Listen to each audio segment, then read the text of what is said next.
नमस्कार, आप देख रहे हैं यूपी की आवाज। मैं हूं आपके साथ पलक शर्मा। आइए नजर डालते हैं इस खबर की ओर। उत्तर प्रदेश विधानसभा की कार्रवाई के दौरान समाजवादी पार्टी विधायक रागिनी सोनकर ने प्रदेश की योगी आदित्यनाथ सरकार पर जोरदार हमला बोला। National crime record bureau NCRB के आंकड़ों के आधार पर उन्होंने करारा प्रहार किया है। जी हां, विधायक रागिनी सोनकर ने कहा कि जीरो टॉलरेंस का दावा करने वाली सरकार में हर दिन पिछड़ों, दलितों और अल्पसंख्यकों पर अत्याचार हो रहा है। अनेकों लोगों की हत्याएं हो गई। उनकी जांच और पोस्टमार्टम रिपोर्ट्स संदेहास्पद है। अनेकों परिवार न्याय के इंतजार में दर दर भटक रहे हैं।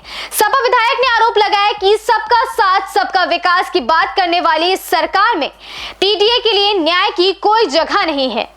आदरणीय अध्यक्ष जी, आपका आभार व्यक्त करना चाहूँगी कि आपने उत्तर प्रदेश के पीडीए समाज, पिछड़ा, दलित, अल्पसंख्यक आदि आबादी के साथ आए दिन हो रहे अत्याचार के बारे में प्रश्न पूछने का अवसर दिया सरकार से। एनसीआरबी के आंकड़े स्वयं ये बयां कर रहे हैं कि किस तरह से आए दिन एससी एसटी के ऊपर और साथ ही साथ महिलाओं के ऊपर जिस तरीके से अत्याचार बढ़ता चला जा रहा है।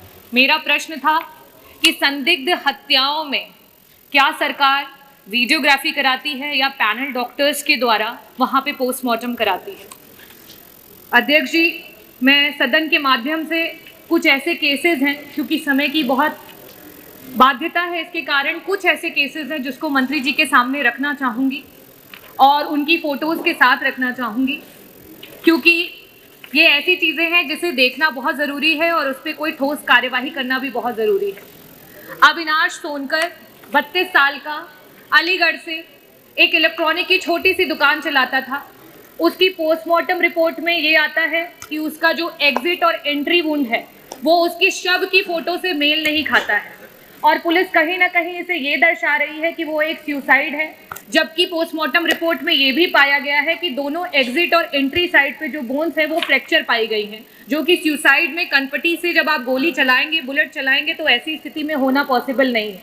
तो पोस्टमार्टम की रिपोर्ट और साथ ही साथ जो शव की फ़ोटो है उसमें कोई मेल नहीं है और ना ही यहाँ पे किसी पैनल ऑफ डॉक्टर ने इस पोस्टमार्टम को किया है और ना ही इसमें कोई वीडियोग्राफी की गई है। विशाल सोनकर 20 वर्ष का बच्चा, जिसकी कि बनारस में डूब करके मौत हो जाती है, जो कि पुलिस बताती है कि उन्होंने सुसाइड किया। वो एक जिम्नास्ट हैं, वो एक जिम्नास्ट थे, एक स्विमर थे और जीन्स, बेल्ट और टी शर्ट पहन करके उनका जो शव है उसकी फ़ोटो है, जो मैं सदन के पटल पे रखूँगी।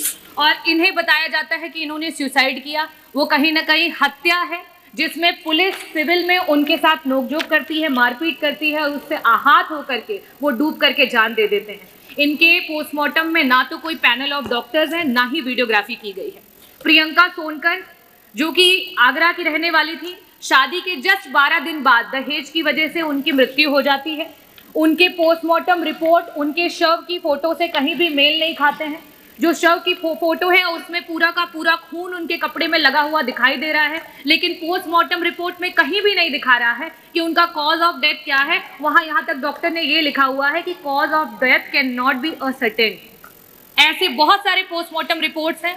विशुन पाल, एक पीडीए समाज का व्यक्ति जिसकी हत्या हो जाती है, उसमें कई सारे लोग उसके लिए धरना देते हैं। 27 नामजद मुकदमे होते हैं, 100 अज्ञात मुकदमे होते हैं, लेकिन विशुन पाल जी की जब पोस्टमार्टम होती है तो उसमें ना तो पैनल ऑफ डॉक्टर्स हैं, ना ही वीडियोग्राफी है और बाद में उनको एक नॉर्मल डेथ करार कर दिया जाता है जिसपे कोई भी कार्रवाई नहीं होती।